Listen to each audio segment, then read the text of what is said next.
Sparty cloning was a faster means of cloning which could grow a fully developed clone trooper in 1 year as opposed to the usual 10 years from the Kaminoan method of growth acceleration. However, it had its drawbacks, the most concerning of which was of course clone madness, which tended to impact pretty much all Sparty grown clones before the Clone Wars. Additionally, the Kaminoans were the only ones to officially have been commissioned to produce clones for the Republic, but unofficially, however, there was another order for Jango Fett clones from Palpatine.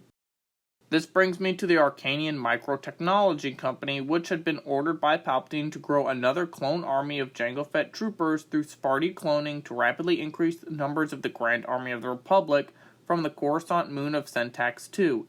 Additionally, the Arcanians trained the clones in flash learning rather than in actual combat effective training, which would have pretty bad impacts when the Sparty troopers saw combat, but more on that later.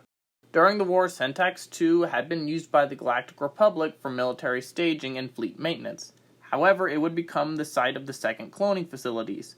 In 21 BBY, Republic agent Basani Wanan was investigating future clone payments for ARC Trooper Miriel Skirata, but instead found out about the Spartan cloning facilities and that they were being built on the moon, and that the Arcanian Microtechnologies companies was permitted to establish the facilities there by Palpatine, making it all official.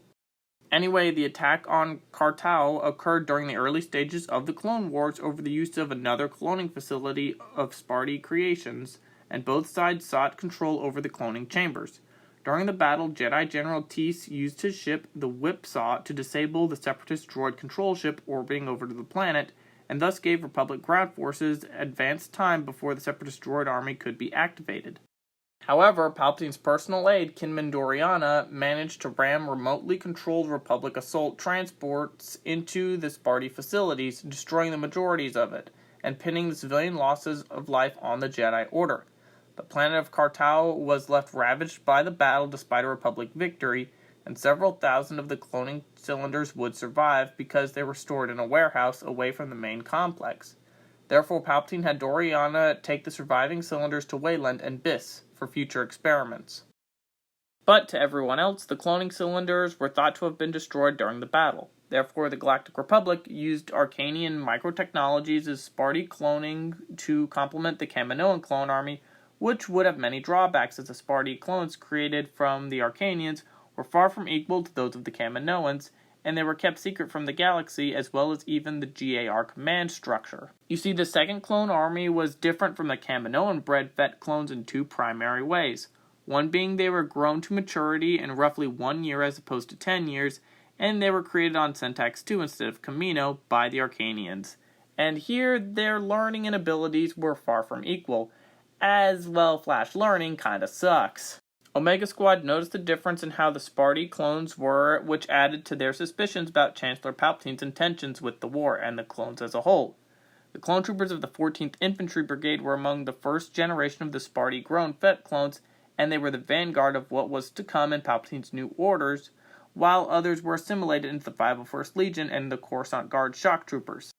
While the Sparty Fett clones numbered in the billions and were thus possibly far more numerous than the depleted numbers of their Kaminoan counterparts, Sparty clones were given only flash learning training on the basics of being a soldier and how to fire a blaster. Therefore, when they were sent into their first combat actions, the clones of the 14th Infantry didn't even bother to take cover from enemy fire, and their weapons accuracy was surprisingly pitiful, which is something that was noted by the commandos of Omega Squad. But Palpatine knew the quality of these troopers would be trash compared to their Kaminoan-trained counterparts, but he was looking for quantity over quality. It didn't matter to Palps that these clones would be slaughtered because he had literally millions of replacements grown in a tenth of the time it took for normal cloning. Sparty clones would only then be publicly revealed during the Battle of Coruscant and would go on to replenish the numbers of the depleted original clone army, of which a third would have died in the war at the time. When the Republic transitioned into the Empire, these Sparty clones made up a good bit of the early Stormtrooper Corps. However, they would gradually be phased out of the Imperial forces, especially after the Clone Rebellion on Kamino, where the Empire started using multiple templates and put many non-clones throughout the Stormtrooper Corps, with the exception of the 501st, which still had Jango Fett clones and Clone Wars veterans. There's another instance of the Galactic Empire using Sparty cloning, most notably in The Force Unleashed 2, where they cloned Starkiller over 1,000 times. However, his clones would be very imperfect, having much deformities, and most of them would end up going mad. Sparty cloning wouldn't be used again in the expanded universe until the Thrawn campaign, where the Grand Admiral made widespread use of Sparty cloning to replenish his depleted Imperial numbers, and would solve this issue of clone madness by having Ysalamari present around the Wayland facilities, as well as perfecting Sparty accelerated cloning to grow new troops in 2 to 3 weeks instead of a year. Furthermore, Palpatine would use the Sparty cloning cylinders that were located on Biss during the age of the Dark Empire to constantly remake clones of himself as well.